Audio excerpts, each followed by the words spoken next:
भारत का म्यांमार के ऊपर स्ट्राइक करना ये पड़ोसी पाकिस्तान को हजम नहीं हो रहा। दुनिया कुछ नहीं बोल रही, पूरी दुनिया चुप बैठी हुई है, लेकिन तड़तड़ा रहा है पाकिस्तान।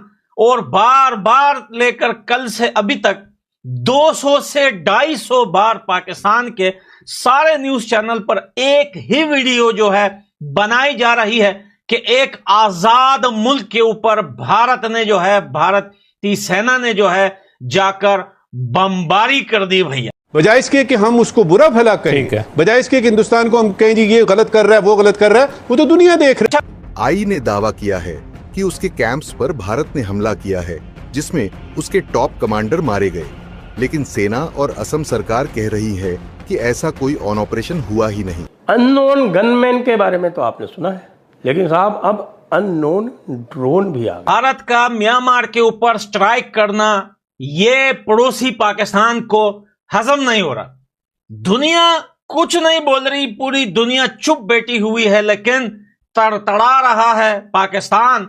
और बार बार लेकर कल से अभी तक 200 से 250 बार पाकिस्तान के सारे न्यूज चैनल पर एक ही वीडियो जो है बनाई जा रही है कि एक आजाद मुल्क के ऊपर भारत ने जो है, भारतीय सेना ने जो है जाकर बमबारी कर दी भैया। अच्छा, कितनी सोचने वाली बात है कि पाकिस्तानी मीडिया को ये न्यूज बनाते हुए इनको थोड़ी सी शर्म भी नहीं आ रही। अब मैं आपको बताता हूं कि ये जो पाकिस्तानी मीडिया आज इतना बौखला रही है, आज इतना भौंक रही है कि भारत ने म्यांमार में जाके स्ट्राइक या बमबारी कर दी।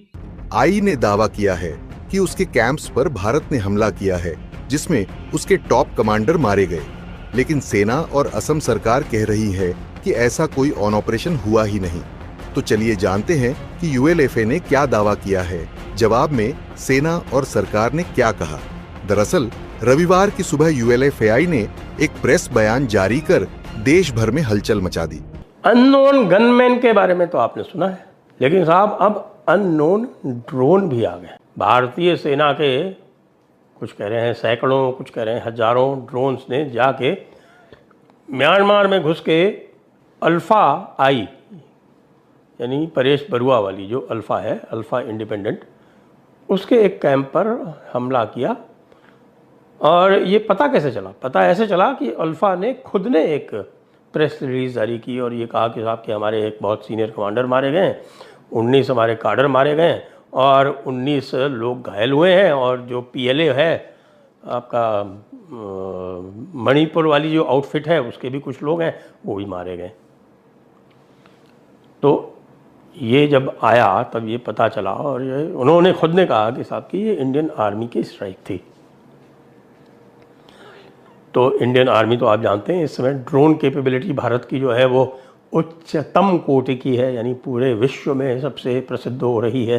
विशेषकर जब हमने अपने ड्रोन से पूरी तरह से पाकिस्तान की ठुकाई की और चीन के जितने भी उनके एयर डिफेंस थे और दूसरे उपकरण थे उनका बिल्कुल उनको नष्ट कर दिया।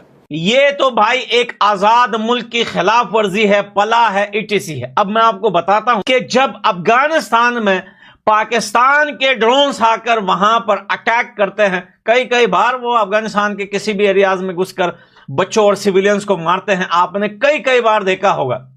लेकिन पाकिस्तान की आर्मी, मीडिया और ये सारे दलाल और सुअर के बच्चे एक ही बात करते हैं कि भैया टीटीपी अफगानिस्तान में छुपी हुई है, भैया जो है बलोच लिबरेशन आर्मी के जो लीडर्स हैं वो अफगानिस्तान में छुपे हुए हैं, ये वहां से आकर हमारे देश में हमले करते हैं। हमने पता लगाया कि इनके कैंप से वहां पर इनका लीडर था, और आज तक ये एक बंदे को सबूत के साथ नहीं दिखा सके कि हां हमने बीएलए का या टीएफएफ का जो ये क्या नाम है इसका, टीटीपी का एक भी लीडर या एक भी प्यादा नॉर्मल बंदा या सोल्जर हमने वहां पर अफगानिस्तान में मारा है। जब भी इन्होंने वहां पर अफगानिस्तान में एयर स्ट्राइक की है तो सिविलियन लोगों के घरों पर बच्चों को ही मारा है। जब फिर उसके बाद लड़ाइयां स्टार्ट हो जाती है बॉर्डर पर, फिर महीने तक चलती है, फिर ये अपने चेक पोस्ट छोड़ के भाग जाता है। आज वही सेम टू सेम कहानी है। देश अलग है, जमीनें अलग है, सेना अलग है, लेकिन कहानी सेम है। आज भारतीय जो है वो आर्मी ने म्यांमार में अपने दुश्मनों के ठिकानों को ऐसा निशाना बनाया है, जैसे कि पाकिस्तान में वो क्या नाम है, मसूद अजहर तक कौन था जिसकी फैमिली के 10 बंदे उड़ा दिए थे, वहीं पर घर में उसके 10 फैमिली के 10 बंदे उड़े। यानी कि इतना कंफर्म अटैक पाकिस्तान कभी कर ही नहीं सकता, क्योंकि भाई कोई इसके पास ना सबूत होता है, ना कंफर्मेशन होती है, ना इसको पता होता है कि वहां पे लोग है भी नहीं है। बस दिमाग में आ रहा है कि हाँ यार टीटीपी के लोग अफगानिस्तान से आ रहे हैं, बीएलए के अफगानिस्तान से आ रहे हैं, उठ के वहां पे स्ट्राइक कर देते हैं। लेकिन भारत ने जहां जहां भी स्ट्राइक किया है, अब आपको पता है पाकिस्तान के अंदर जो है ऑपरेशन सिंदूर में भारत ने कौन कौन सी जगह को टारगेट बनाया, कहां कहां भारत के मिसाइल गिरे, कहां कहां ड्रोन जाके उन्होंने वहां पे बिजलियां गिराई। अब ये जो स्थान है वो ये इसको बोलते हैं पांगसू, ये पास है, पांगसू पास।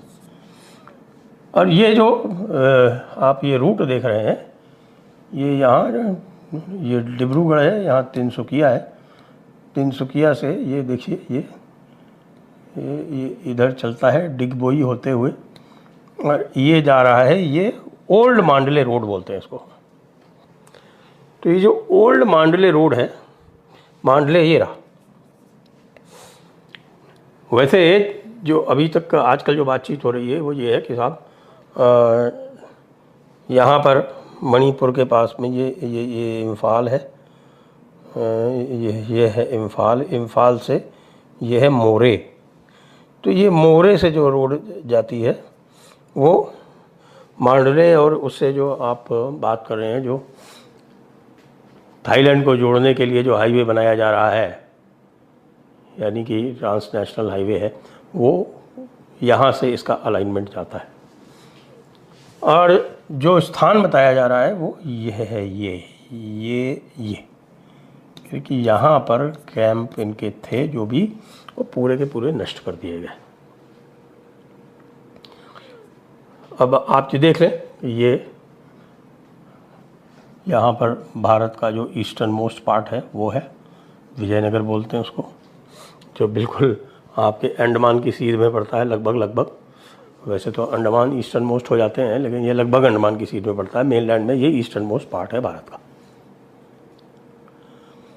तो ये महत्वपूर्ण इसलिए है क्योंकि इससे एक मैसेज दिया गया है। और मैसेज किसको दिया गया है? इस समय आप देख रहे थे कि फोर्सेस का रीअलाइनमेंट हो रहा था। पाकिस्तान की जब मार पड़ी तो पाकिस्तान को जब न्यू नॉर्मल डॉक्ट्रिन बता दिया